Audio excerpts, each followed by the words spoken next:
Okay, hi everyone. It's Friday. It's time for another Amplifying F# session. So, first off, some good news. 2 weeks ago, we had a session on F# formatting about a small feature request with Nicholas. And yeah, we can show the fruits out of this session because the feature request, which was to have like this small thingy here, opening and closing, got merged, and you can see it live on the internet.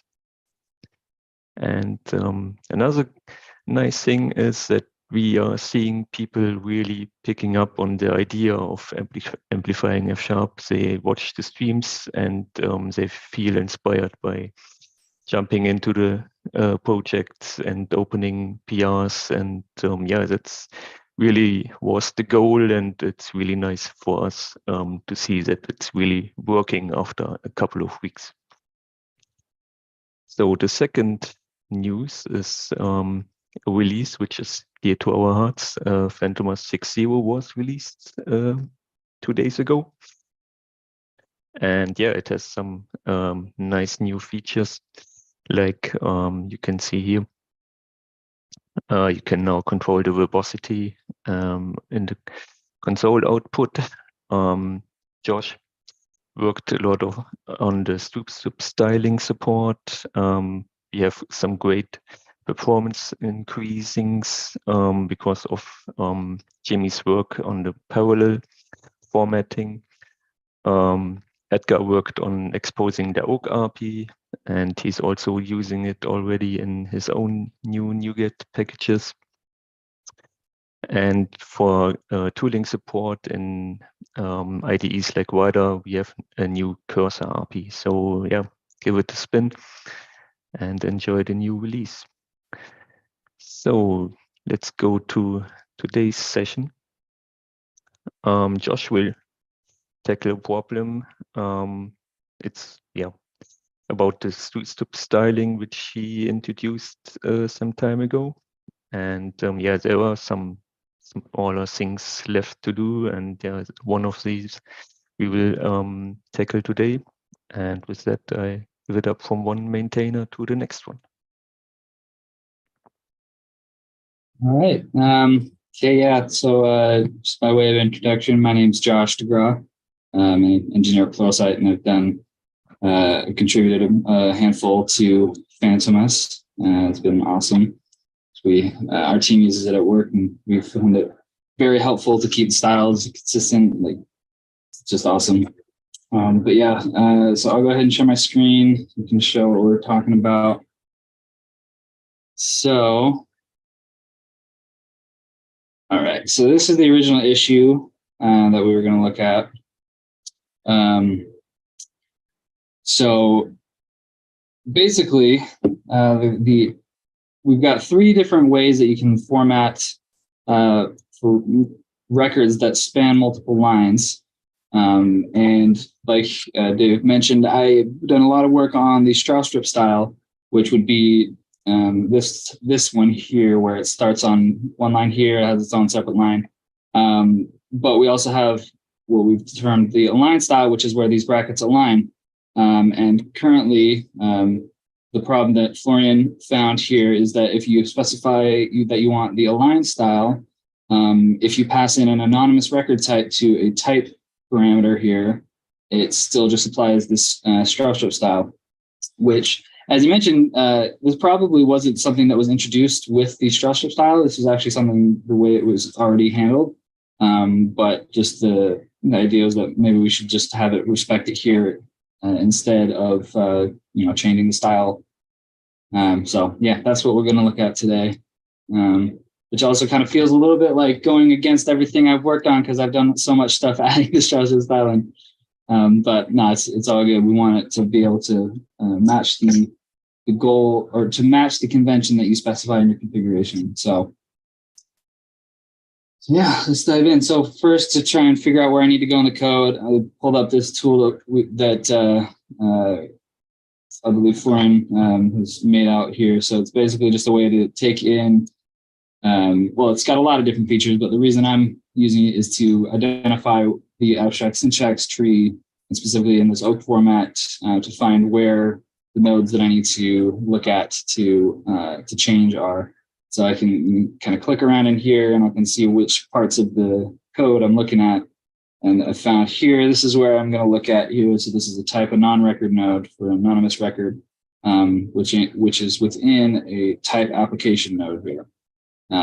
So those are going to be the two spots that I'm going to look at in the code to see if I can find where I need to make the change. So I was looking in just very briefly before this opened up, and I found in here, this is where we apply the styles for an anonymous record just in general. And so this block of code here doesn't take anything outside of it into consideration. So it doesn't know the context of what it's in other than, just like what line it's on and those kinds of things. So it doesn't know whether it's in a type application node or not. And I haven't tested to see if that's going to make a difference or not. But off of an initial look through, I'm thinking that this is probably going to be a place to start looking, because currently we apply the same logic, whether it's aligned or a straw strip. And right now we're saying we actually want it to do something different if it's aligned instead of if it's a straw strip style. So, and yeah, I guess I'll just try and figure this out. This is my first time doing a live coding stream, so I apologize if anything is weird, because this isn't the way I normally program, but it's how the world works. So yeah, we got a long expression. So this is what this is. So I'm going to say, I'm just going to copy and paste this for now, because I'm going to have, I'm wanting to preserve what this is, so I can at least reference it for the straw strip style. But now I'm going to do something different here, depending on if is aligned or straw strip. So I'm going to say here is I'm going to match. I have the context available. No, I do not. Okay, so first I'm going to do. See, how in depth, Florian, do you think I should go in detail about what all these different operators and stuff are? I just kind of explain every single step that I'm doing, or just kind of code and describe it as I'm doing it? Yeah, I would describe it as you do it. One thing maybe to start is there's this code printer helper functions file somewhere, I believe. It's like a test file that sort of explains all our operators. You try and look for it. In the test folder? It is in the test folder, but I don't know the name by heart. Here it is. Yes, so this is actually a good file if you're brand new to Fantomas, and it sort of explains and builds up all these different operators. I just wanted to point that out. And it really, the first test will sort of give you a bit of an example, like what are writer events. And I'm not sure you need to go into much detail today, Josh, but that's really the starting point. So I just wanted to let people know that. But then I guess continue as you see fit. There's no right or wrong in any of these streams, so yeah, go for it. Yeah, this is useful, because when I first started contributing to Fantomas, I was I had no idea what to do or where to look for stuff. So this is definitely something that would have been helpful back when I was first starting to contribute. But yeah. So anyway, basically how all of Fantomas works is basically just piping through functions that pass in this context object and then apply whatever transforms need to happen. So right here, I'm saying that I need to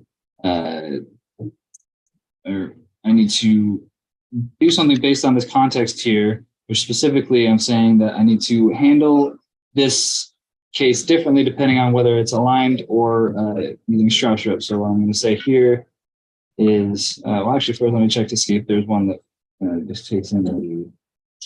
It doesn't look like there's. Yeah, so I'm just going to say here, I'm going to match the context. Yeah, or rather the config and what's it called? Multi-line bracket style. And say if it's straw strip, then I'm going to do what it was currently doing for structure. If it is aligned, right now I'm just going to do the same thing because we're going to modify it there. And then if it is, we call it cramped, I'm going to do what it was currently doing for the cramped style.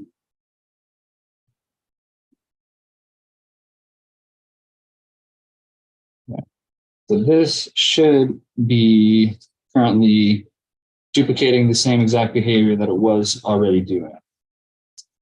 So now what I need to do, what did I not do? Oh.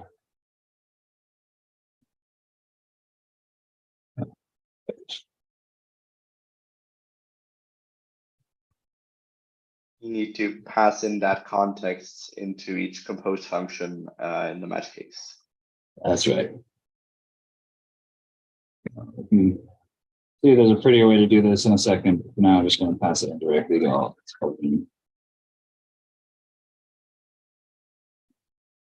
What's happening here is each of these is generating a function that takes a context. And so since I've made this a function that takes a context, I have to keep passing that context through so that everything gets wired up correctly.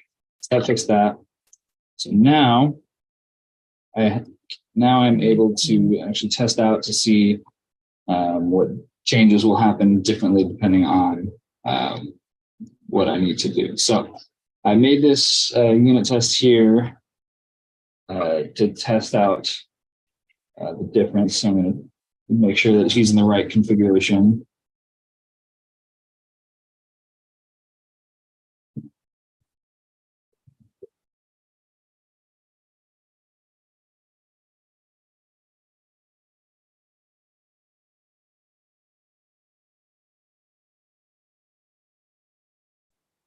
Do you know how to spell? I'm very complicated.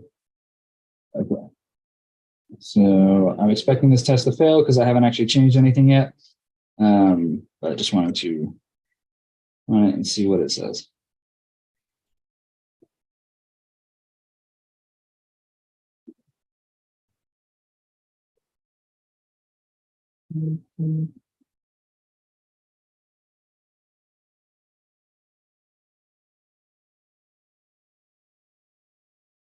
Okay, as I expected, the test failed. Now we can keep going and see how I can adjust it. So kind of look through what it's actually doing right now. So generate struct. So this one says a struct or an anonymous record type can be specified as a struct type. So that's what this says. This one just says we'll generate that struct keyword if it is a struct. And we got as well this separator open anonymous record. So this is that brackets. And this is, I think, where we're going to get to the meat of the changes that we need to make. So this is saying that, so we're going to say, write the struct keyword if there is one, then write the open bracket, and then indent or insert a new line and indent to make the output. Currently, what it will do then is it will make it match the structure style. But what we're saying is we actually want to insert a new line and an indent before this anonymous record, before the curly bracket here. So this is what it's currently doing. We want to change it. So what we need here is to insert a new line and then indent one. And then when we do that, it will also increment this indent for the rest of the properties there. So I'm going to say we probably want to see. So we'll do. This is all just kind of like and this is kind of my process. It's probably not the best process in general for everything, but oftentimes it's kind of like tinker with things. I'll try one thing and then see if that works. And if not, I'll try something else. So right now I'm going to do it in a more verbose way, even though we have some helpers just to see what it does, what it changes. I'm going to say, that's not what I wanted. So new line. So I'm going to say, instead of doing that, I'm going to indent, new line, and then I'm going to change where we unindent to after here.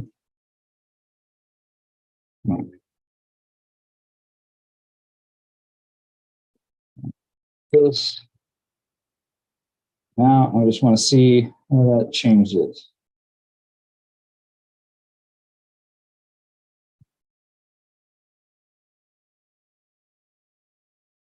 I'm not expecting it to be fully correct at this point, but I just want to see if that's getting me in the right direction.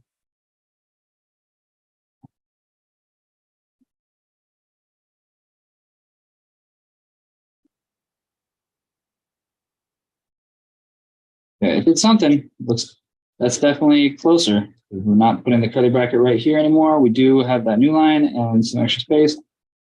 Looks like we might need to have one additional space. So maybe we needed this this part here also. So let me just try and see what happens if we just keep that and also have added those other indents and new lines.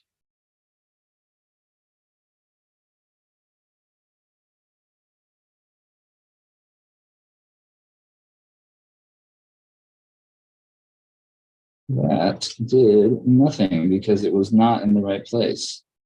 Or was it? No, hold on. Okay, so we got and then a new line here, which that always trips me up because I feel like in my head I think of it in the different order because it's we got a new line and then the indent actually happens here, but it's not like literally how it works. The indent happen first and then the new line because it's like specifying that the indent should go back to the point before the new line. It's that way, but like so it always takes me a second to conceptualize the difference here.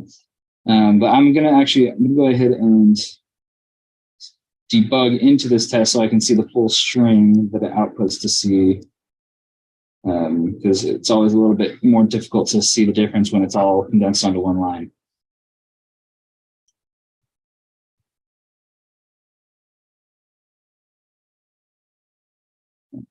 I did that not. Hold on. Let me do that again.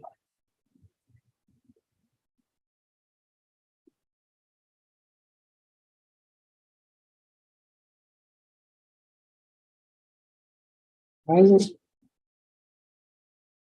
not letting me get to the right spot? Oh.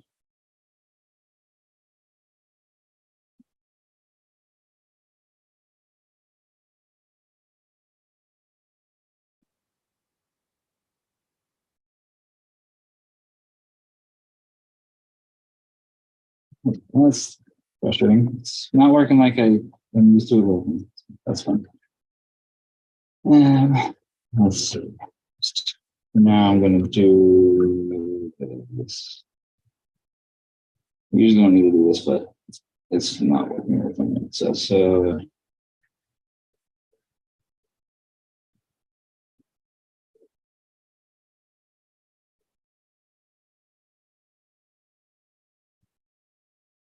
should hopefully let me actually so this breakpoint and get to it. Unless wait, am I in release configuration? That could be why.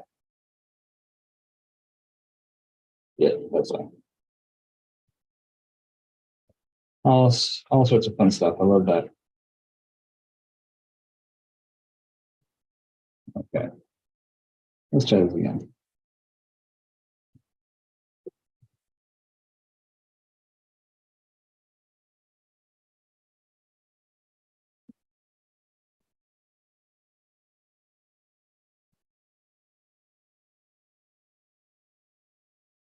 It's taking a little bit longer because I had to rebuild the solution because I changed the configuration.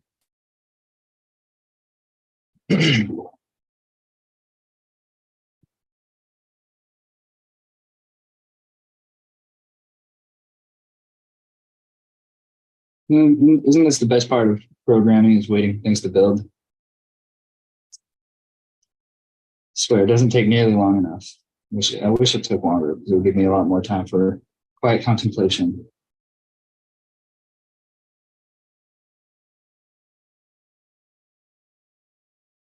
There we go. That's breaking where I would expect it to break. Okay, so now I can see the actual output. Okay, so this is definitely closer to what I'm expecting here. Just for comparison's sake, I can pull in the other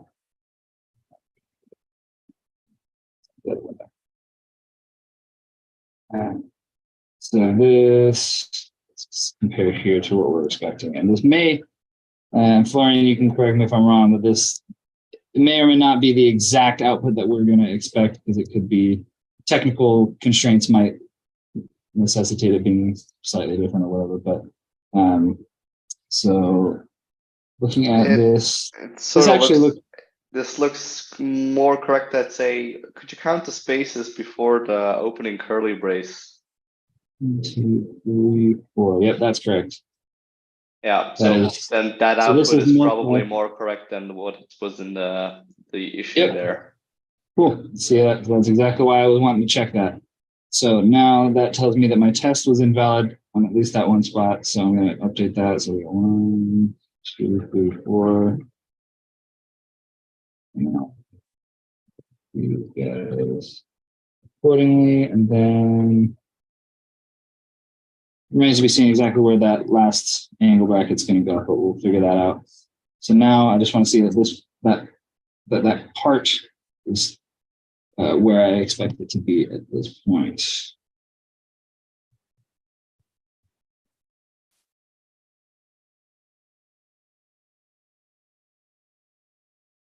So the rule of thumb is to try and have your indentation as much as possible as just a multitude of what your setting is.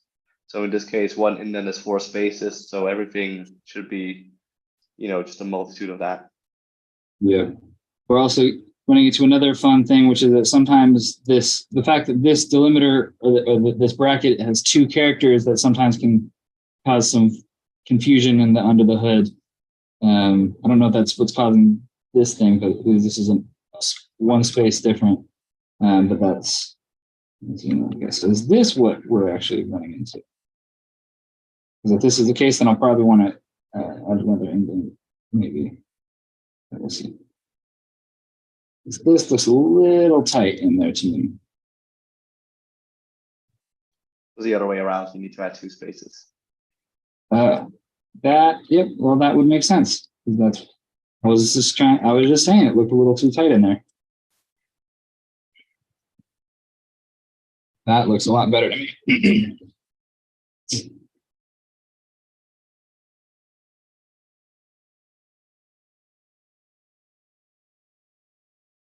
Okay, now we're cooking.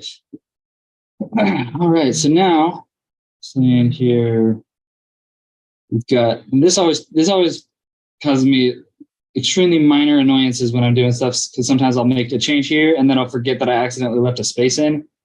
That's not the cause of the difference here, but like I've got, it's happened to me so much that I'm like I'm aware of it happening now. But yeah, anyway, so now the real thing we need here is to do another, we need to do a new line here, and we want to unindent. So let me just see what it says. Just the difference is, again, once I remove that space, I'm not expecting much different other than that space, but just to get a full, just for full clarity.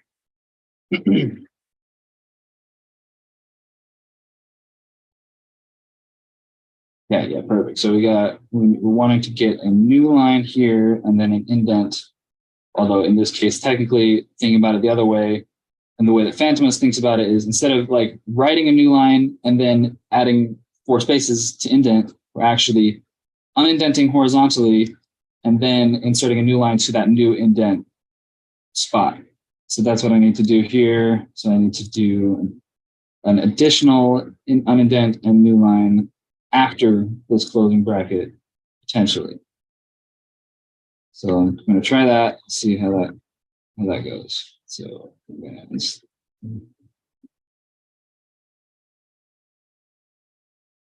let's see what this looks like.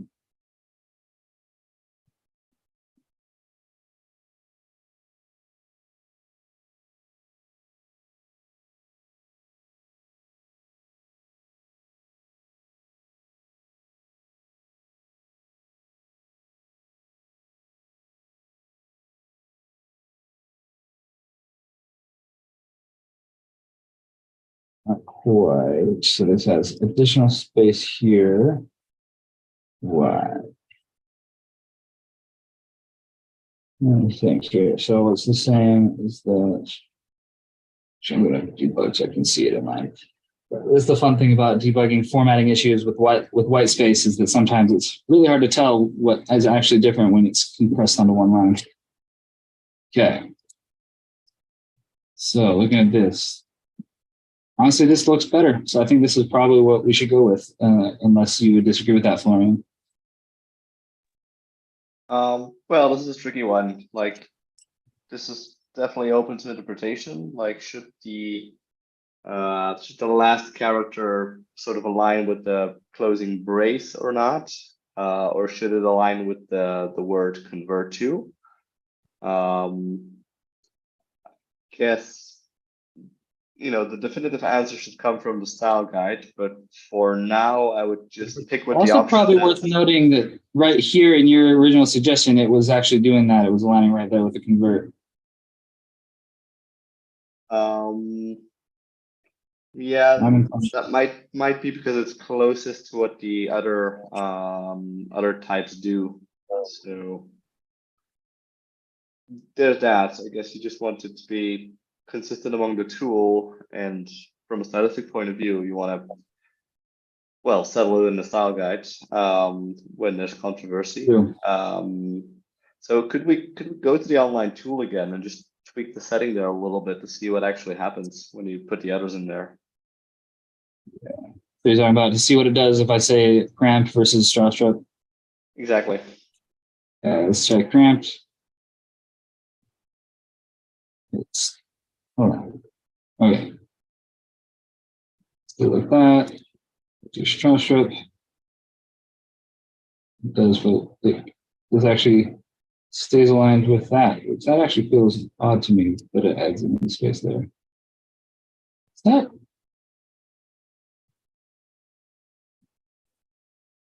Yeah.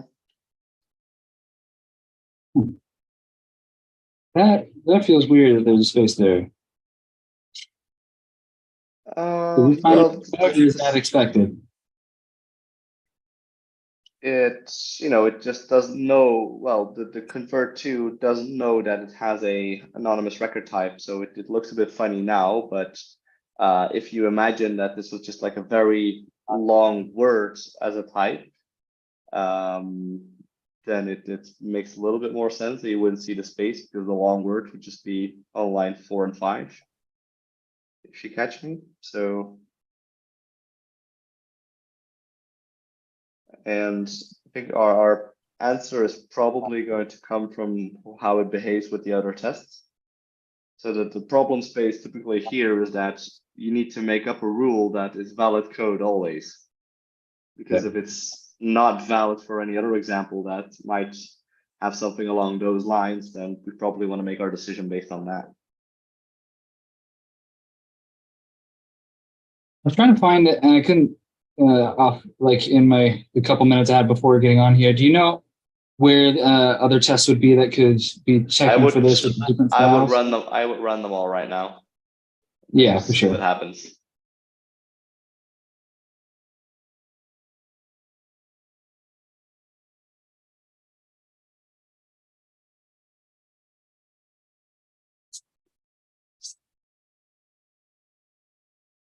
Running them all, of course, is no real guarantee because if we don't have enough test coverage over there, then they get some failures.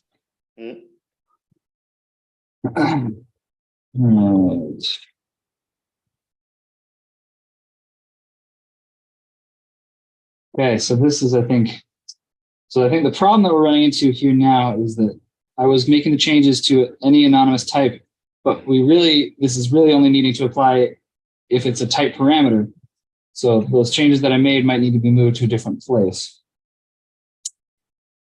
And that's the fun thing with formatting is sometimes you need to be context aware and sometimes you can't be. Sometimes you need to be fighting against those. Because like you want to rely on the least amount of data possible so that you can simplify it and streamline things, but sometimes that doesn't work. I think we should probably be okay here. Let me look and see. Well, I just gotta say, this change here, this oak structure, I think for me personally has been by far like the most helpful like infrastructure change that Fantomas has made since I've been like contributing to it. Because originally it was like, when I say originally, I mean like when I first started looking into contributing with the project, all we had was the AST, which is this is the actual F# abstract syntax tree, which has all of the full information. It's also really long and very confusing. Like look at all these different numbers and like looking through all this was always like extremely confusing for me. Just like it was one of those things like I could figure it out eventually, but it took like a lot of like digging in and looking into it. And when Florian put in this oak concept, it's just so much more easy to navigate and read through and look at. Like I can see exactly what it is supposed to be doing here. Anyway, just a little praise and gratitude to you there, Florian, because this was a really good idea. Like honestly, it's made me be able to contribute so much faster than I was able in the past. Like I just pop this up, find the node I'm looking for, and then go into the code instead of like trying to figure out, okay, this is the syntax node. What does it actually do and where does it actually represent the thing and all that fun stuff. But yeah. Anyway, so I'm looking for this guy here, this expression type app node, which stands for type application. So I'm going to look here. Type app. I'm going to look in this code printer file. Looks like there's two places. So I'm going to come here. So this is the generic place that we format things. I have a type application node, which, correct me if I'm wrong, Florian, is this node, does this always represent a type parameter or is that not always the case? I believe so. If you go to the definition of that discriminant union, then yeah, go to the definition of that guy as well. So yeah, it always takes type parameters. It could be more than one. So that's most likely what we're after here. Okay, so let me just think here, because like I said, you want to usually rely on the least data possible, and this is pretty minimal, which is good. So I just need to figure out how we can actually apply this change to happen really only in this specific situation.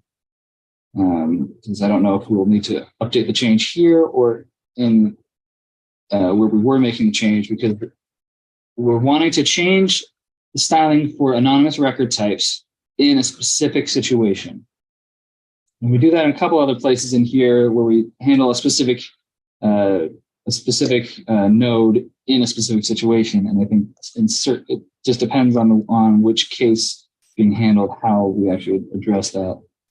So let's see here. We got, so what happens here is okay, so these are the angle brackets out here. And then here, I'm assuming we just go through and increment, yeah, okay. So this is just generating the type nodes.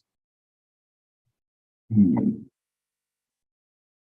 we don't have a parent node reference on the node itself.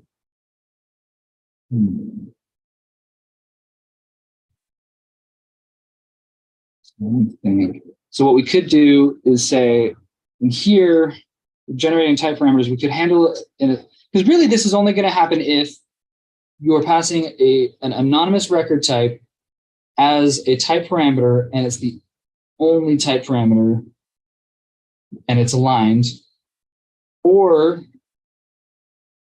if they're all, hold on, now this is another fun thing. You got to think of all the edge cases and all the very specific situations that could possibly happen, which Florian is very good at that. I like to think I'm getting better at thinking of some of those edge cases. But so in this case, the one that we're looking at right now, we're really only testing one situation, which is an anonymous record type, which is the only parameter, and the configuration is aligned. But you could also have it to where if you have like multiple type parameters, and they're both anonymous record types, and they're long enough that they each need to span multiple lines, would we not want those to also always apply in the aligned format if they're multiple and they each have to take up multiple lines?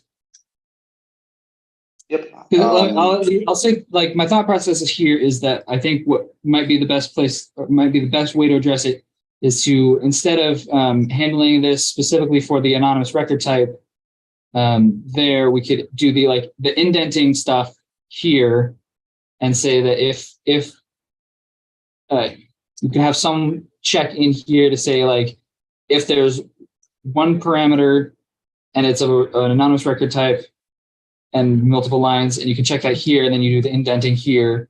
Or if you have multiple parameters and they're and you have aligned, or if you have multiple type parameters that are anonymous records, that's where it gets hairy. Is like you want to need to do the indenting, but I don't know if we need to do it like inside this type parameter or on the anonymous record type itself, which is most likely the case. The problem might be a bit more general, actually. So the function we see right before us, it's going to separate the type parameters with a comma. But if multiple type parameters are multi-line, I guess regardless of what they are, then we probably aren't going to get much valid code out of that. So if we go back to the online tool and just play around with this a little bit, what if we add 2 at another anonymous type, like add a comma and repeat the type there? Like what happens at that point?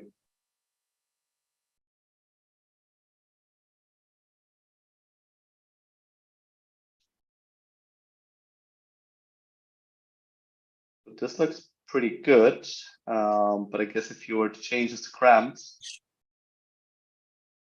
If you were to change what? Oh, cramped. Yeah.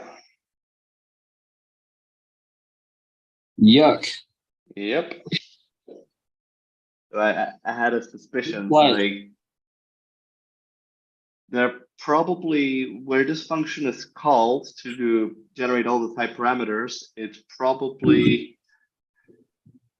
ensures that everything is as focused on the starting column, that it sort of, you know, fixates it onto that.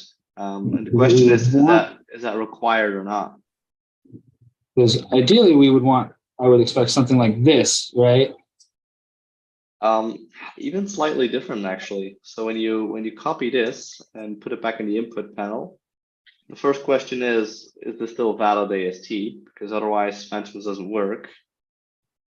Yep. So it appears to be the case.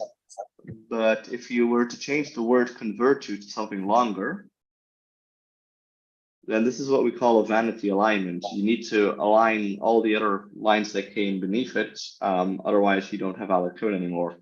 So you need to indent all the other stuff, properties, etc.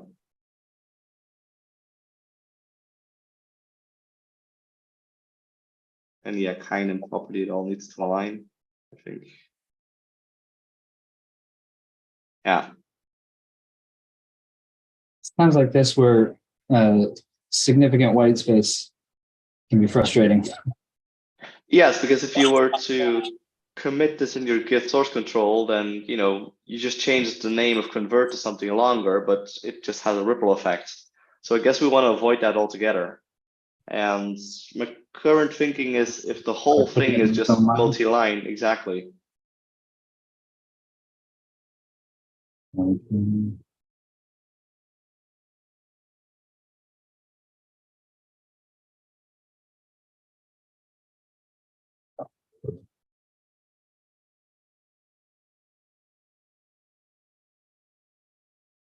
But the fact that we can format this means that the input was valid code. So that's change the name as long as you want, and it still works. So okay, so basically you're saying like we should, if we have multiple type parameters, we would want to make sure that not necessarily multiple. If we if the expression that goes within the type parameter brackets would need to be multiple lines, then we'd need to add a new line and then format each expression on its own line. Is that correct? Yes, I think we can just, the helper function we saw there, that just processes all the type parameters. If that altogether is multi-line, then we can just do the indent and add a new line. Okay. So we've got some helpers for that. So are you saying we would put that check inside of here, or would we check the result of this? let's maybe start inside this function and go with a short long approach, where Okay. we're seeing the short version right here, because it's all gonna just put them all next to each other, and let's make a long version of that as well.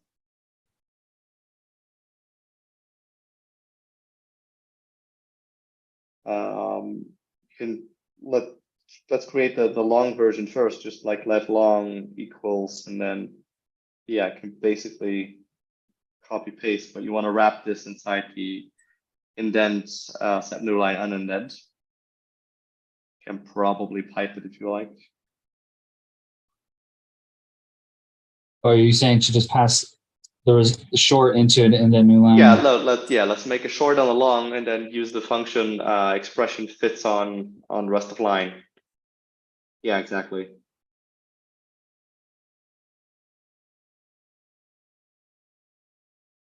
So this is a helper function that will try and do the short path first. If it doesn't work, it's going to fall back to the long expression.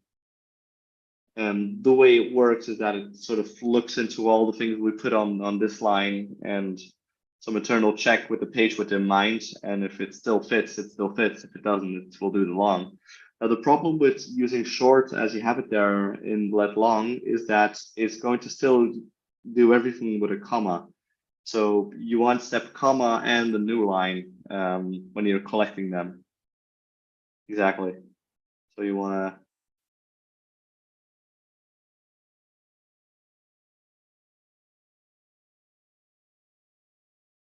Yep.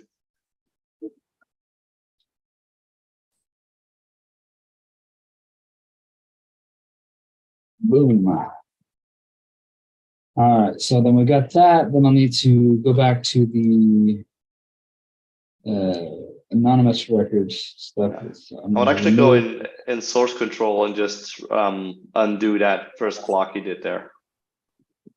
Which first block? If you go to your source control view, so it's Control K for me. I don't really know what it is. Yeah. Then going to the changes in code printer, just want to undo the ones you made for the specific type.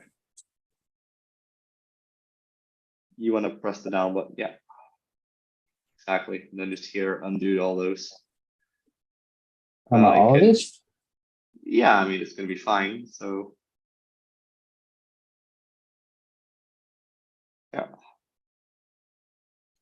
Because we're sort of solving it at a higher level, not just at the type, the anonymous record type, but at the point where it's used in a type application expression.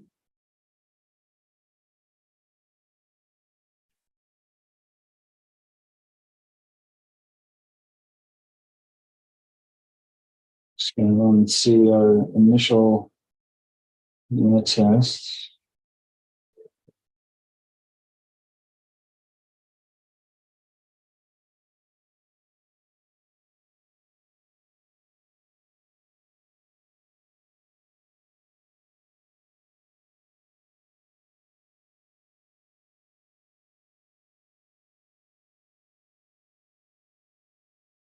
Do you think we still need something in here? Maybe not. Hold on. Well, it's printed all the types, so I guess just another extra new line. I'm gonna add another test for multiple. The long version. Yeah, good thinking.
Okay, so this is still struggling to put this bracket on its own line, although does it need to be?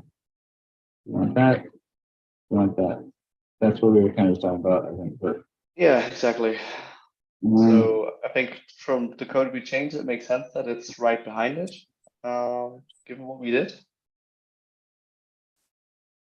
So if we want it to be on the next line, it should just have another step new line in there somewhere.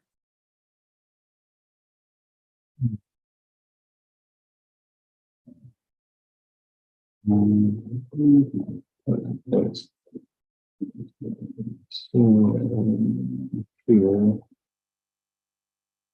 we're saying we would put another new line after this guy. Yeah, exactly. Then that would explain the additional new line.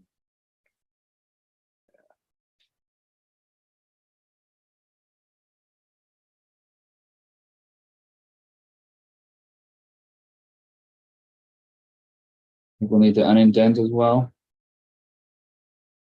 The unindent is part of the helper function.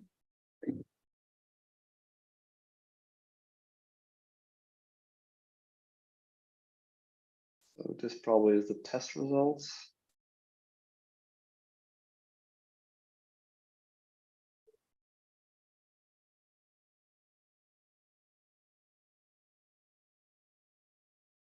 Oh, yep, that was correct. Just forgot to undo it here.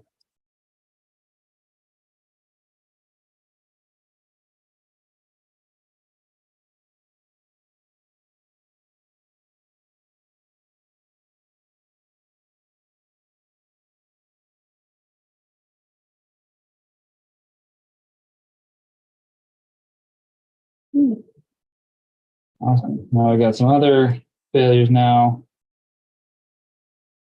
They're unrelated. I mean, they are related, but they're not specifically. Oh, that's fun. Yeah. So that was what I'm kind of afraid of.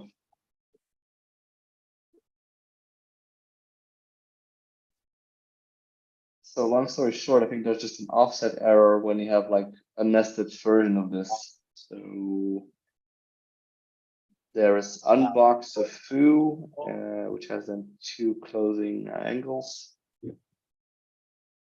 And yeah, you can't really do everything you want with those.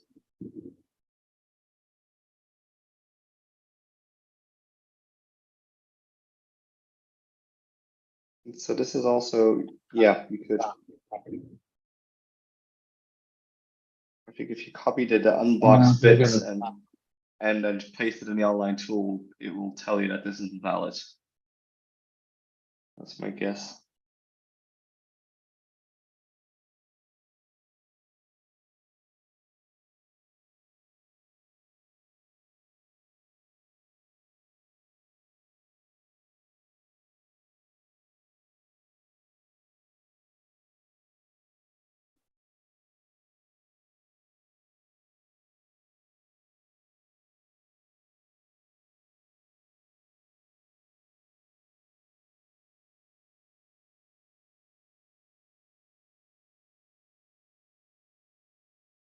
There's a problem that this part. Let me see. So if we have Possibly, but it's that's fine.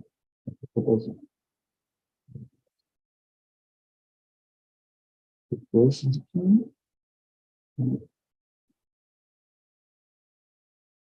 if you indent that one further. Yeah, I just had to add a space to the arrow. It's fine. Yeah.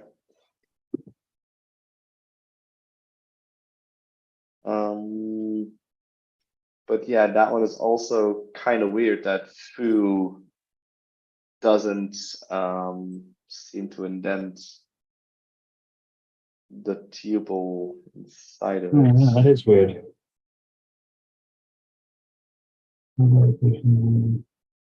Oh, when there's slightly Actually, different text nodes. A different map. We just need to make that same change for the app prefix node. Yeah, maybe.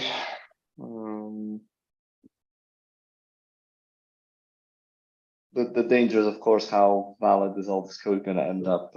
Should we tinker some more with it?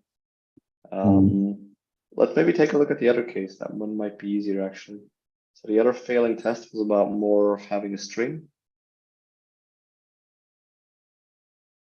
That fun multi-line string that I didn't even think was valid F# because I thought you had to use the triple string. But I found out recently that you can do this, and my brain exploded. The question is whether we really want, do we want the string to start on the next line?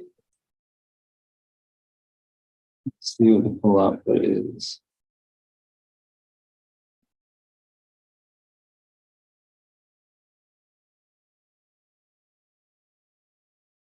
Yeah, I can see how this would be annoying to have it be reformatted to this. But I also feel like if it were me, I would want to change it to be more like this. But I also understand, like, if you had it like this, it should stay like that. Yeah, so sort of split on it as well. Like my personal style choices would probably be different here, but that my personal style choice isn't everyone's style choice. Yeah, so that's sort of the sensitive nature of this. Like, do we want to make an exception? Do we want to ask for guidance and have a public debate about it?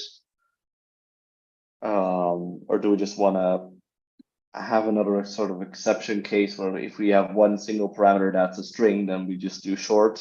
We could do it to check for that. So we just keep the existing behavior and sort of postpone. Because the problem with that, though, I could see is that like it might be. I think it would be perfectly reasonable. Like if you had a long single line string, I would be fine personally putting that on its own parameter. But if it's like a multi-line string like this, that's when I would expect these issues. So we could check to where like if it's a single string and the string spans multiple lines, then leave it where it is. Otherwise, you okay with that? That's a good first start. We put it right here then in this type parameter part. Yeah, let's just do it for now. It's sort of right before you do the expression fits. Let's just do the match there. I'll say if this. So type parameters with I'm gonna say single node single node This is from the type DU, so you can probably say type, like single node could be already pattern matched against type. so to say type. Yeah, type dot. I'm not really sure what that's going to be. Oh, the single text node, right? Wait, no, that's not a type. What is a type for a type parameter that's a constant string? Go to the type DU in syntax oak. I would say static consts. That would be my guess. I'm going to what was that test? I'm going to check what the online tool said. Mhm. That's right. Oh wow.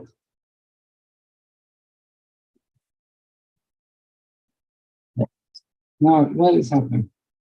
Just remove the cursor I don't lines. care about any of that, yeah.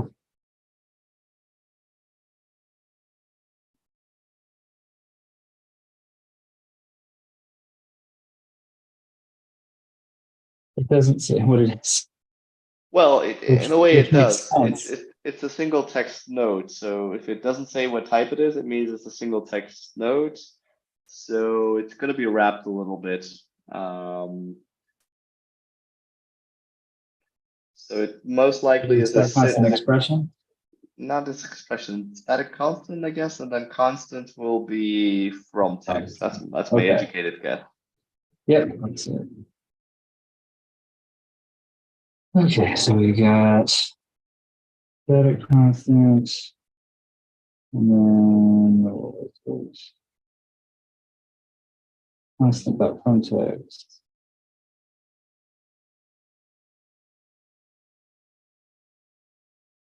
And this needs to be multiple lines. So can I just query the range? Is that how you would use? How would you would check if it was multiple lines? I would just poke in the text and then see if it contains the new line character for now. Ah, good idea. With your environment on new line or No, just the raw new line character is fine for now. We can nitpick in the code review.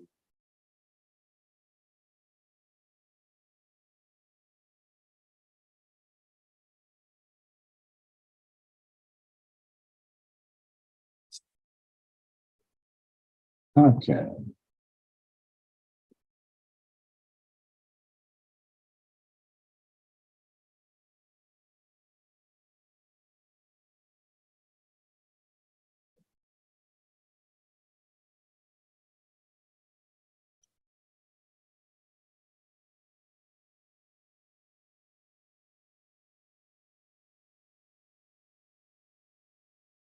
Yeah. I feel like this might merit like a comment about it.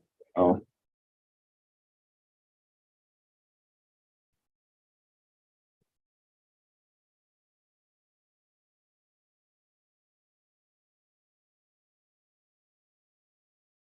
Yeah. Okay. Then the other one.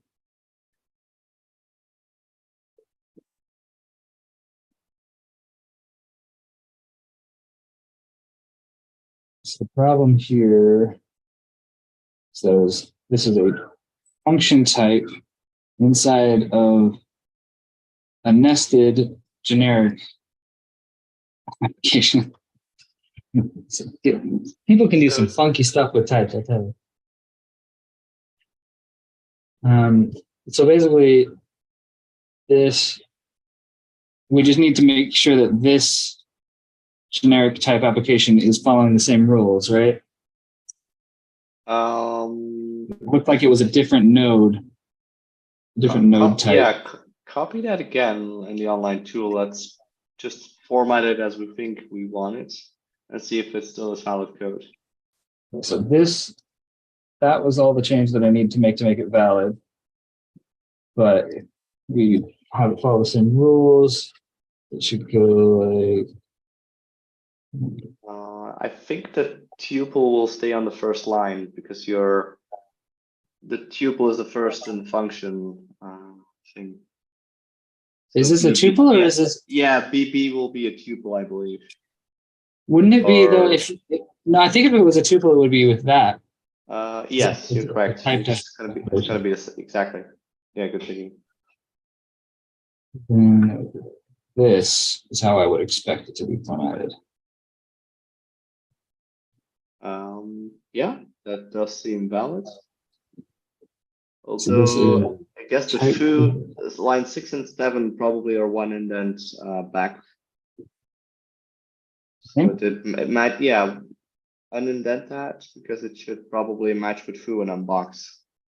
That makes sense. I guess. Ah, okay. There we go. If the compiler disagrees.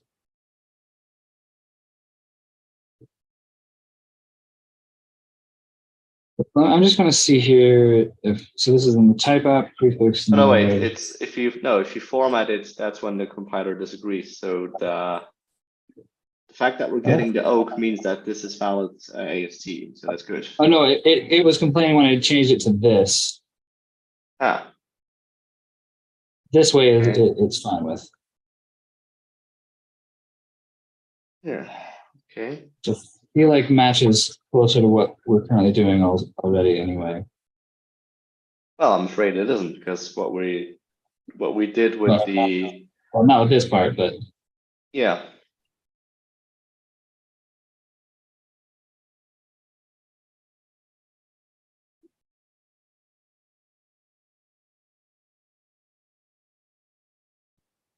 so I think we're right that we just need this guy to follow the.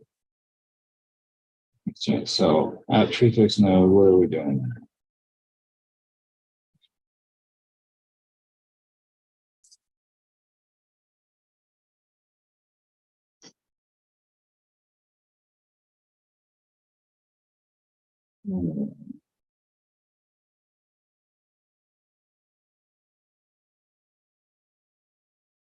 It's like this. We just pass it to the same function the helper function that we use for a function type application. Yeah, that might work.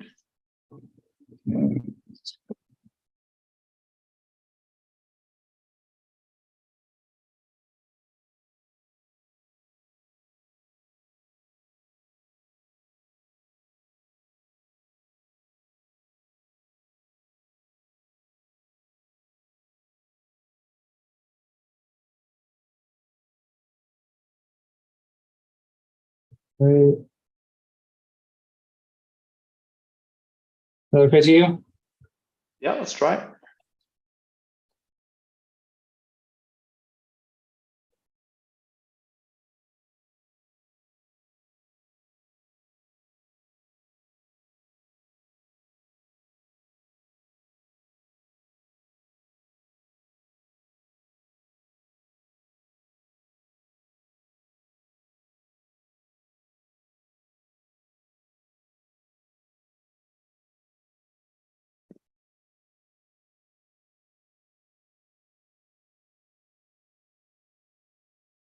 Well, it looks a lot better to me. Where's the? Well, it's the unbox that's no longer valid code. So it's what we expect would happen, but I see.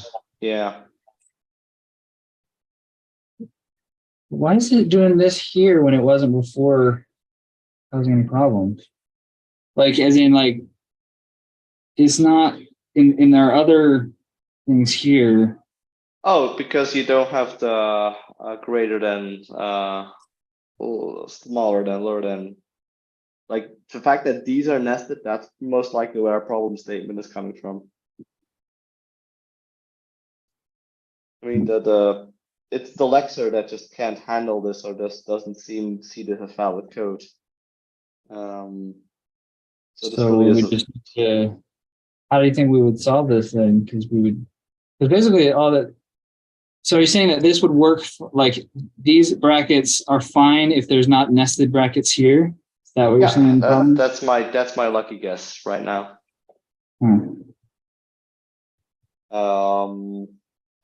Let me see what happens if I try the tool.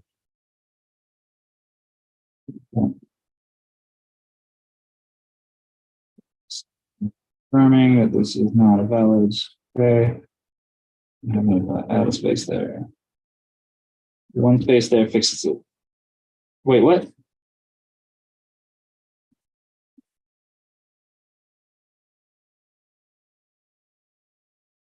Okay, that was weird.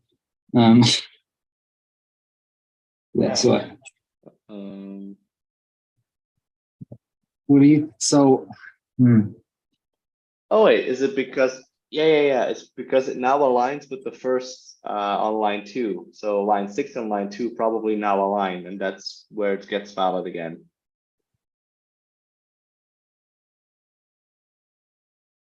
So this all works, and if you then put it between. Or was it just because? Is it just that if like? Because I don't understand why this wouldn't be working. Oh, well, this so the. Because that matches, but you add a space here. But like this is aligned with the opening tag of that, and it's not complaining. Yes, well, so if I change this here, it won't complain. Yes, well, that's just it's a bug in the Lexer. So it tries to detect whether the open and close are aligned, and in the case it detects that the second is not aligning with the third on line 6 is not aligning with the first on line 2, and that's where it's giving a problem. So yeah, I mean, we should be brave and solve this as compiler side. But for now, I might be interested in what happens when you put them both at the back. So if you put them both behind the last B on line 5. Like that? No, actually put line 6 and 7 on line 5. Oh. Yeah, I know. Just humor me. So that's valid again because they're far enough on that side. Yeah.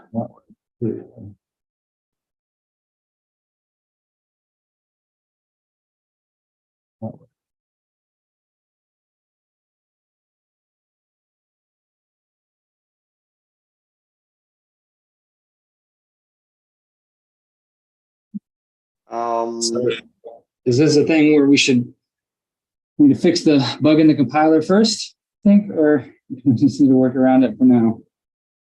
Yeah, I was going to propose workaround it for now. Like, not really sure. I mean, have you ever seen the lecture up close? It's a lot of fun. So it's probably not something we want to do today. No. But let's I, just I do a saw that once similar and pattern I match. went crazy. So I saw the lecture once and I didn't want to come back again. So that's Okay, so do you think we should okay, so The same with the got it. string, the same with the multi-line string. If we detect the other thing, then we also just do shorts. We might get away with that. So you don't think like just adding like another space here or anything like that, just Oh, but then entirely. you sort of nest again, and you need to be aware of 2 parents before it that it starts there. So it's it could get ugly quite quickly. So if you change the last B, for example, on line 5 to something that also has open close. Yeah, exactly. And now that's also going to work, but if the B was, I don't know, for some reason, yeah.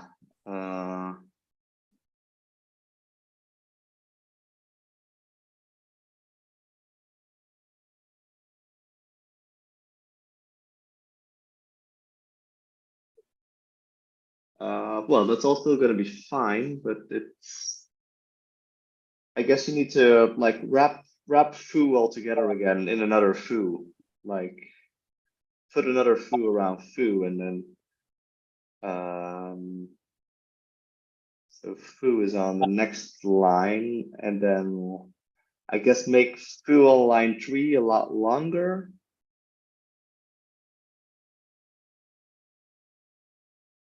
See, that's also, and if you make foo as long as it were to go over all the others, so the opening one, so just put in more stuff over there, even more, and then see everything that came after it is going to complain because of that offset rule. So everything on line 3 needs to be at least aligned with the opening one there.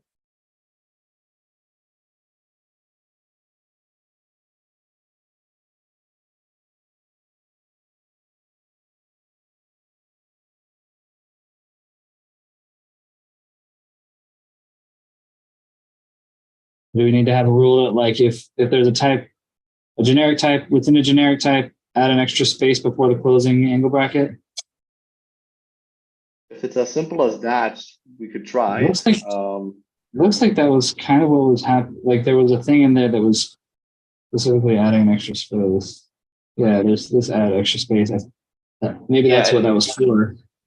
Well, no, it adds an extra space when you have the little hat thing. If you're if you're working with a specific generic, the statically compiled stuff.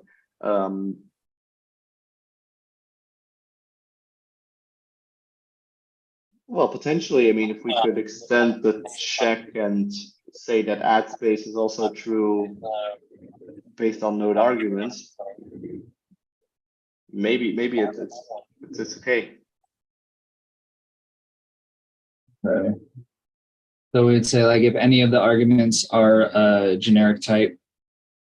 So if any of the arguments are also an at prefix. Yeah, maybe. Well, it's adding 2 extra spaces. Yeah, you could So we probably. really only want it at the end. So you need a new extra space function, I guess. Yeah, so I'll do like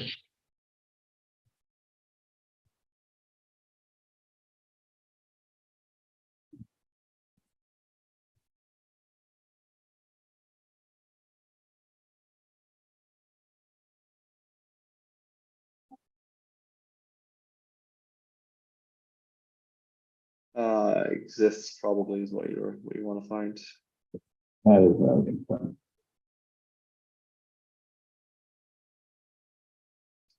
Yeah, so we can pattern match on type again. So node is going to be a type.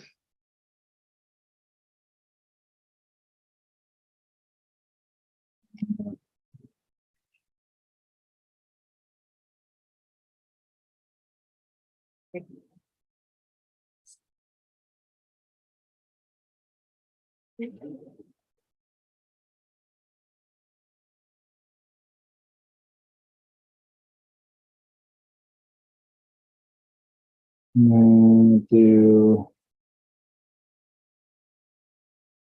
see the after. Yeah, Right before. yeah. Let's do it over there right now, and then clean up later. You can use only if yeah.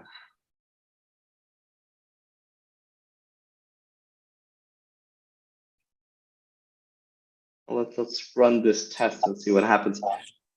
Another delicate problem is that this will most likely add spaces in other situations where we don't want it. Yeah. So you kind of want to know if there was a multi-lineness to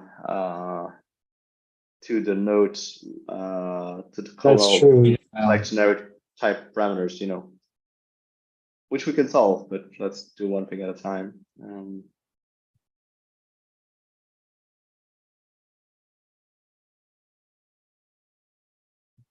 Let's say it didn't add it.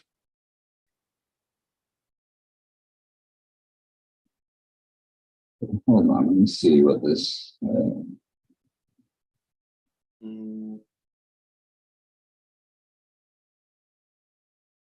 Sure that what I'm looking at is correct. So add prefix knowledge. Then this.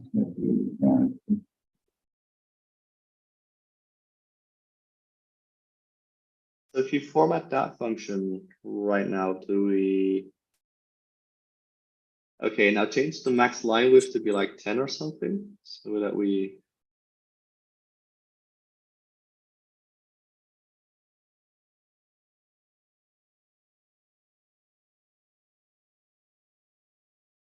Okay, so we probably want to like a test along those lines. Like this is now valid by accident because it's still doing the old thing where it just pastes the code. But we want to take this maybe as an input for another test, just so that we can troubleshoot this exact case a bit easier.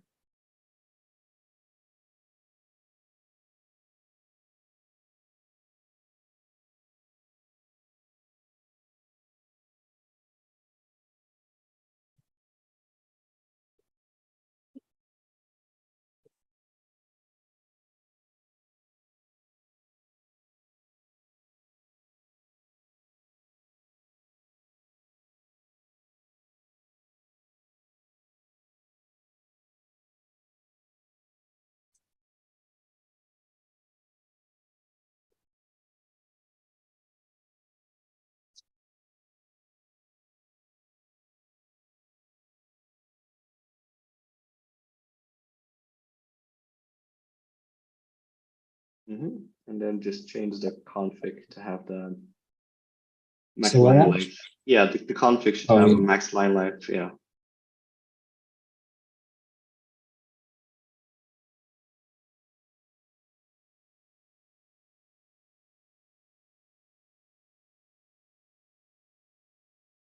And then hopefully that can draw out the behavior.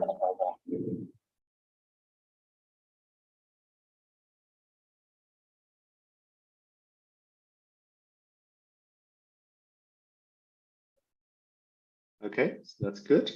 Well, it's the code didn't work, so our if case wasn't like 100% match. So let's see if that was the add extra closing place was true or not.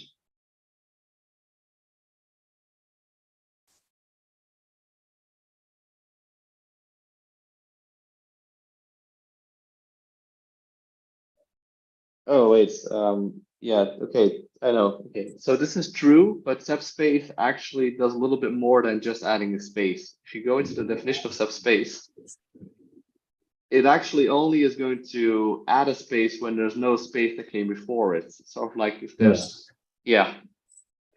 So we just want to add like a hard-coded space for now and see if that helps it.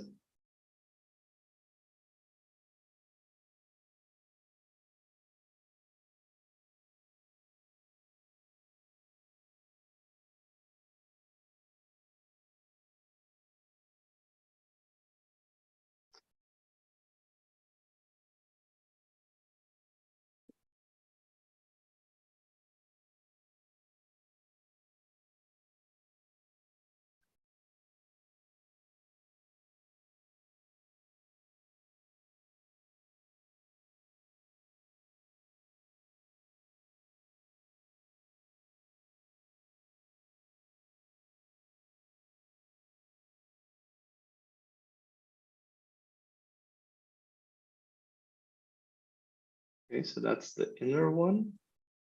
Oh, do I need to? Hold on. So we got this is the outer app prefix. And we're checking if the inner.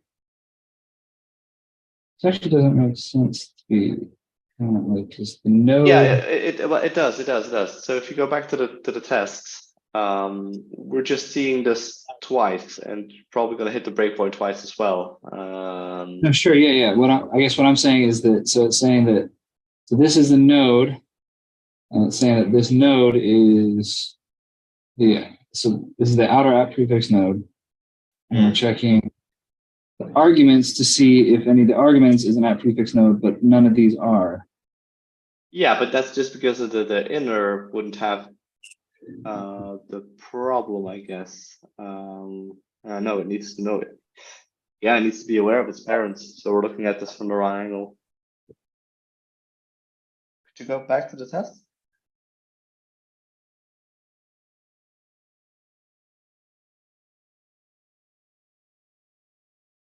So right now we were looking at the inner foo and trying to add a space based on its children, but that's not really the right assumption. We need to add a space if it itself is the child of something. Yeah. So I guess you could.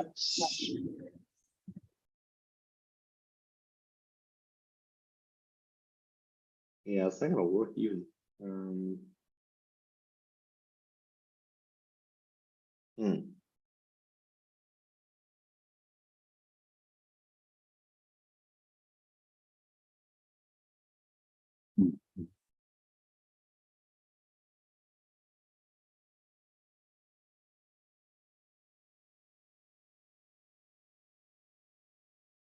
So what we're saying, just to think out loud here for a second, we've got inside a generic function, which is kind of irrelevant, but inside of any generic, if this child is also generic and it's inside of a generic, then we need to add this. So there's no way to know that without knowing what its parent is. And we don't really have currently a way to pass in a parent to the context, right? Yeah, exactly. We don't know what the parent is.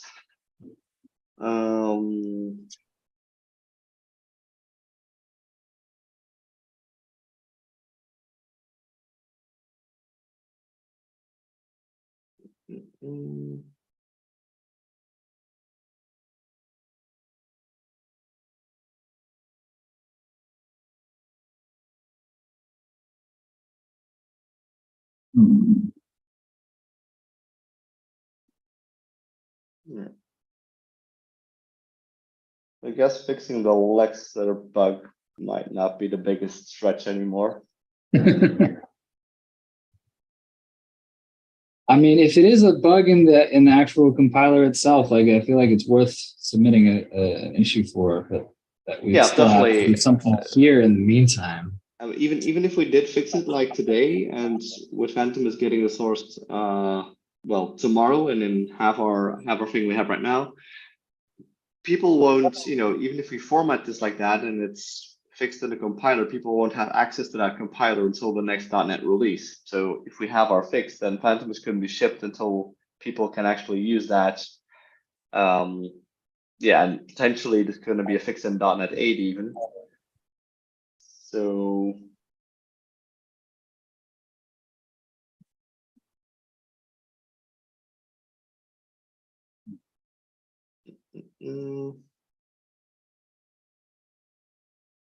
So the Lexer is now a file that you can import or you can use by packet or something like that.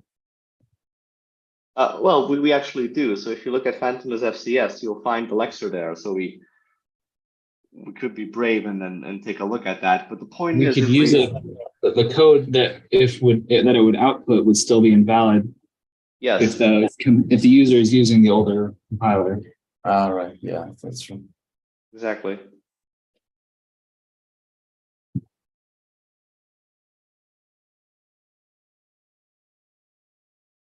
Another the problem I have with getting information of what the parent was is that well, it's going to be quite the change in the code if context constantly knows who the parent is, and if we start making decisions on that, it gets hairy because all of a sudden there's again more doing with more very specific information. It's just a patch way of dealing with things. So We could just say, screw it. It's always add an extra space before the closing curly or before the closing angle bracket.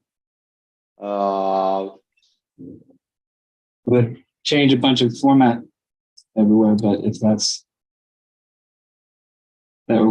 ends up in more in like actually runnable code more of the time, maybe that trade-off would be worth it. But it didn't work here even. So yeah, well, it did work. It produced valid code, so that's good. Now the result isn't what we expected. We probably could say screw it when it's multi-line, so then a lot less code will be impacted by it. Yeah, that's a good point. So you're saying if the type parameters are multiple line. Yes, so you can wrap this entire thing in like a leading function is helper function. What? Yeah, there's like a helper function which is called leading function or leading something is. Yes, leading expression is multi-line, and then you sort of give it another function it's going to check, and it basically is going to tell you if the first thing was multi-line, and then you have a callback that has a yes, true or false, and then you can use that information with the in continuation expression. So you pass in the leading expression, which is what we have right now. This whole thing would be the leading expression? No, it would just be the arguments. Because it's only a problem when the arguments would be multi-line. I guess you can maybe do the let args.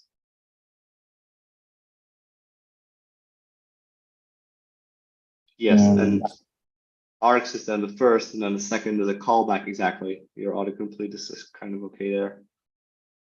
So if it is multi-line, I would say screw it, and then just add in that space. Okay. And otherwise, So we're don't saying do to anything. do this instead of to do that here. Yes. So instead of what's going on here, just this space. Yes, exactly. And else yeah, exactly. You don't do anything.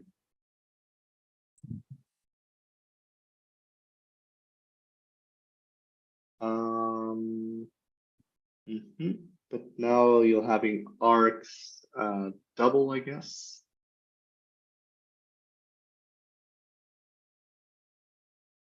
No, so args will be executed in that leading expression helper. So you have type parameters twice. You only want to print them once. So you can remove on 3056. Well, this is where it actually prints the.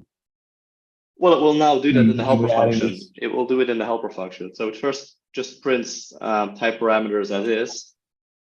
And then the continuation will do that. We'll have that extra information of what happens. So are you saying to put this where this type parameters is? Yes, exactly.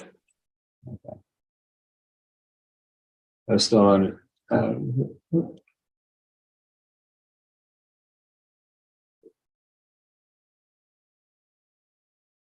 I was still under the assumption that these had to happen in different spots.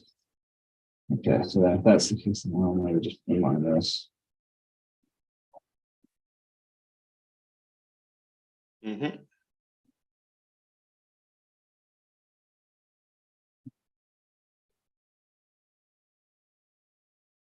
Okay.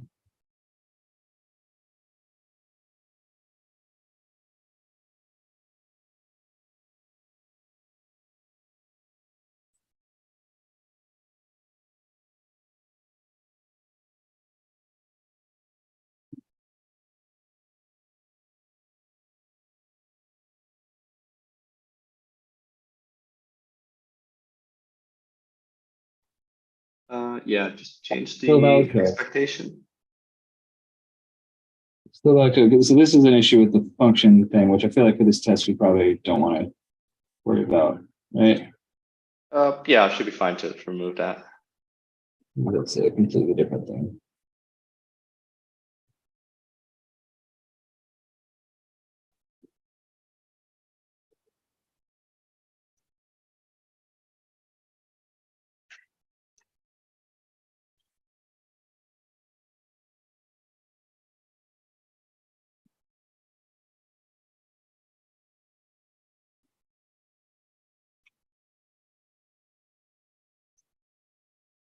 My other favorite thing that I often do when I'm writing tests in here is I change one of these and forget to change the other one when I'm like the expectation is actually changing.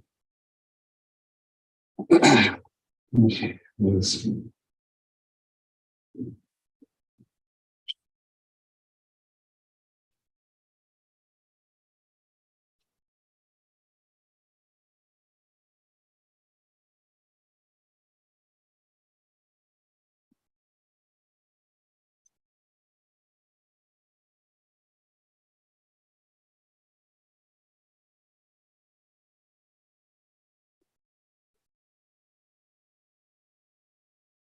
this expected? Would assume it actually has the extra indent. Although show the input code again, please. Input code. So either this is being seen as an application or it's a sequential.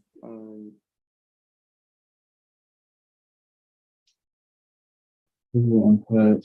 No, it should be an application. So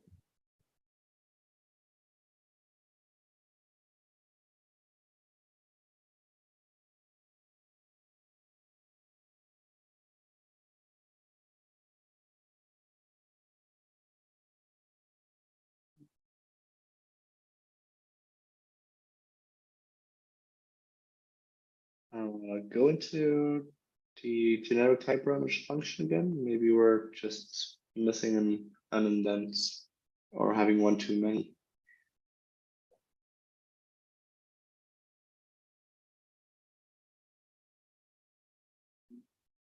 No, actually looks fine. Yes, we did add this additional new line in here, but also that's outside of the type parameters anyway, so that shouldn't matter. Yeah, well, I was just expecting the last BF to be sort of indented still and not have that extra new line.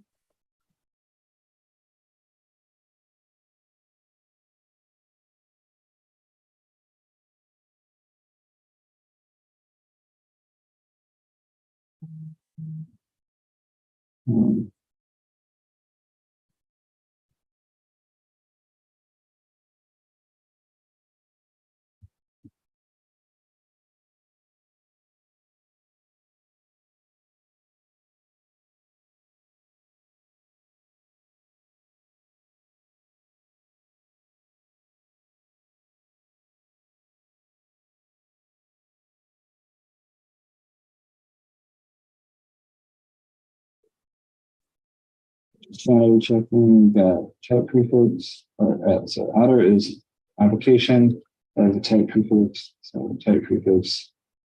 All these look correct to me. Mhm. So it's reading the right input tree. What was that? Wait, Should- could you go back again just one more time?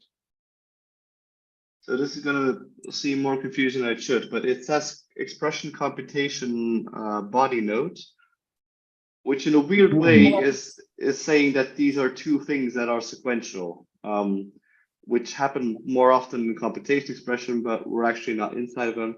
I mean, long story short, the result of the test is fine. It's not a function application where the unboxing is being called by BF. It is actually two things separately, and that's why they have the same level of intent, and there's a neural line in between them. So yeah, what you see there is correct. Oh, okay. It's like, are we not saying that this because unbox is a function? We're saying yeah, that we're not. it looks like that, but it actually isn't.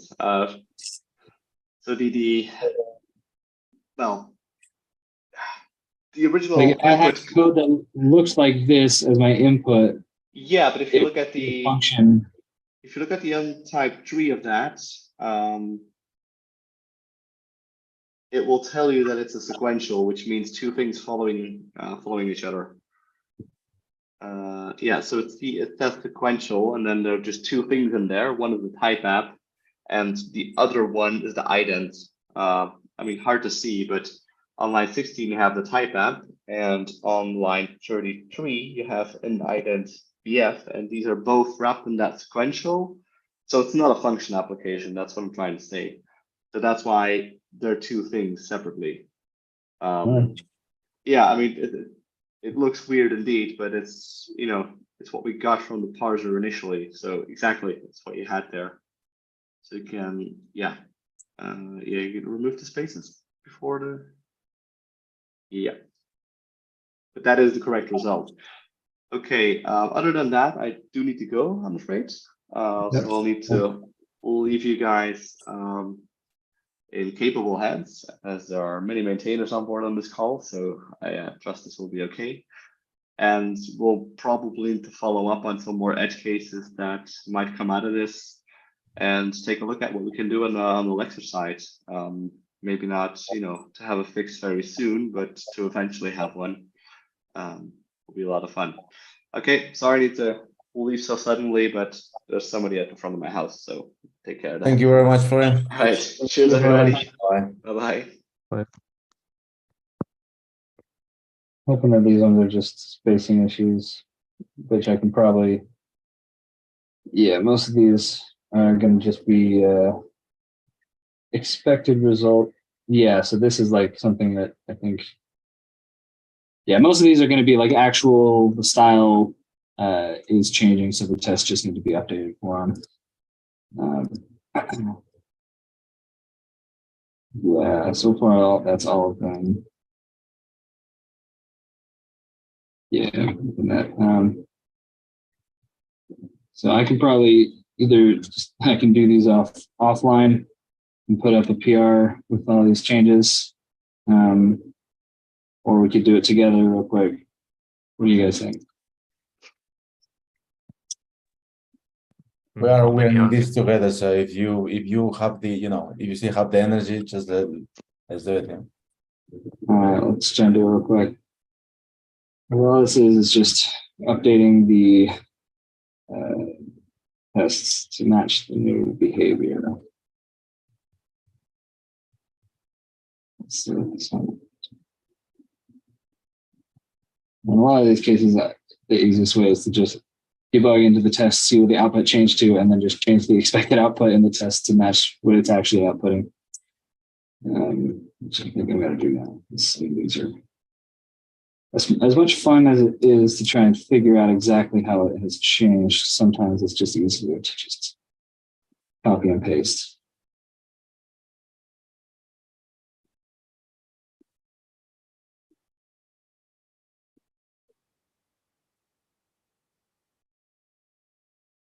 So I need to check that this looks fine, which to me this looks weird, but I don't use cramp style anyway, so it's fine.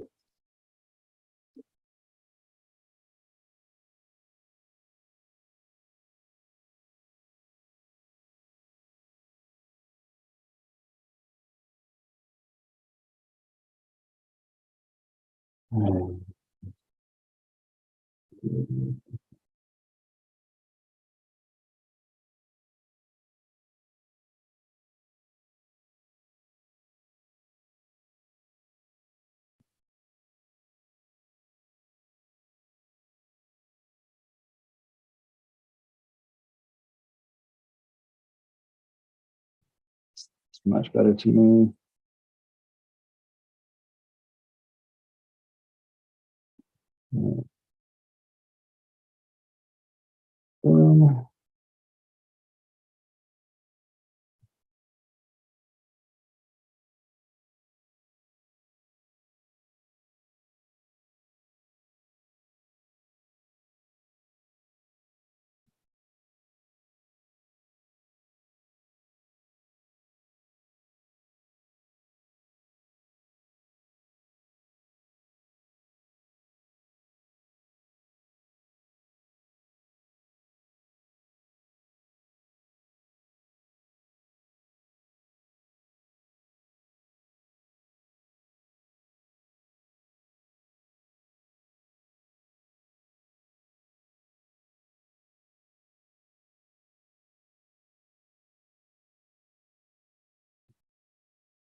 Like I wouldn't be a good streamer because it's too easy for me to just be silent while I'm doing stuff. So the awkward silence is good to me. But maybe that's While doing that, I can basically comment on the that I am, for example, also working with the.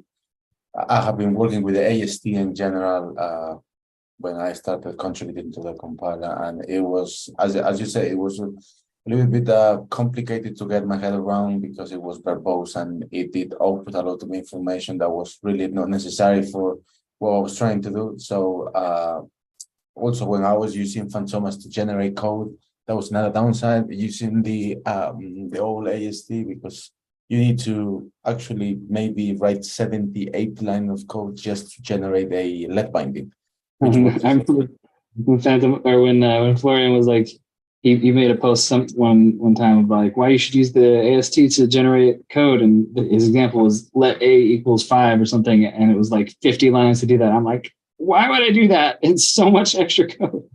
Yeah, so yeah, But it's a lot. It makes a lot more sense with that. I've seen. I haven't looked too deeply into it, but what I've seen from what you've got with the fabulous AST, that looks like so much nicer of a way to actually generate code. Like if I were in that position to need to do that, that's absolutely the way that I would go about doing it. Yeah, I am focusing on from the, let's say, from the user point of view, for a developer that, doesn't know AST or don't need to know AST. Like I want to generate some code. So I am focusing on the, let's say, natural language of, Web Sharp, yes. So how can I generate lead binding? Well, let's use a value widget that will generate that for you. So you give it the name and you give it the value. And yeah, so far I have covered unions, records, and enums.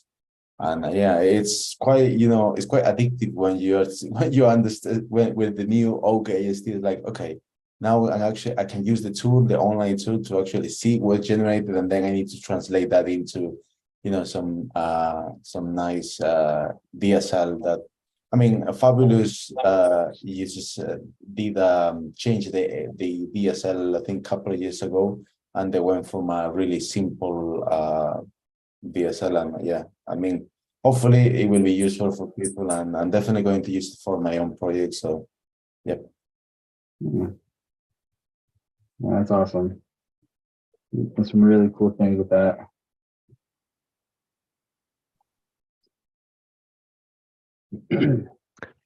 For the people still listening, we are working around Lexer bugs more than just this time. So if you see something weird from time to time in Fantomas results, sometimes there were Lexer bugs involved, and we just have to work around it.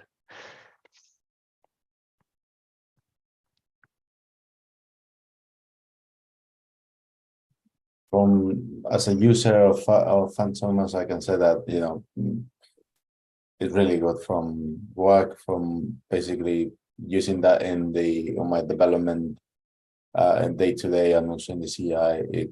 I haven't had many problems in the last, I don't know, 2 or 3 years. So yeah, what thing I like about Fantomas is that they try to do the change, but also make it and create an open discussion about that, so you can go further and change the style guide or update the style guide, so you are following the style guide. It's not like Josh of formats, or Florian format, or my format.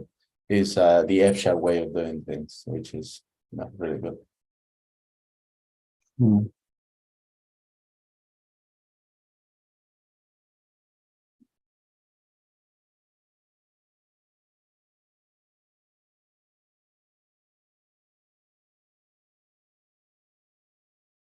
With all of the core tests passed, which means I think we're in the clear.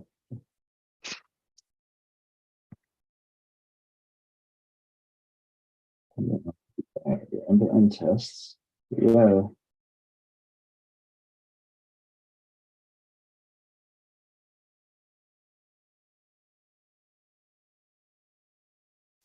It's take a little bit longer, but yeah, I think we got all the issues solved. Yep, there it is. Oh, nice.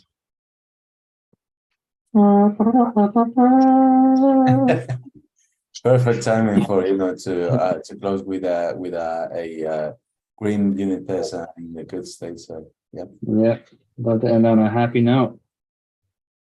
Yeah, that's for anybody interested in contributing to Fantomas or F-sharp in general. I have personally found it to be a very welcoming community. Like Florian especially has helped me out a lot, as you even saw on this stream. Like there were a bunch of times where I was like, I don't know exactly what to do, and he's very knowledgeable and helpful.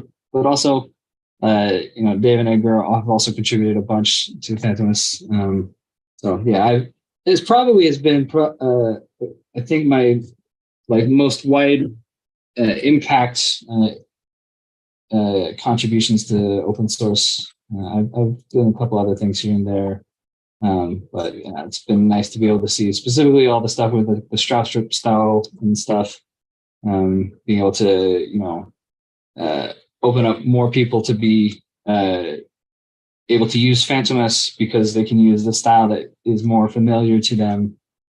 Been pretty nice. So now I'll go ahead and stop my share unless there's anything else you guys wanted to take a look at.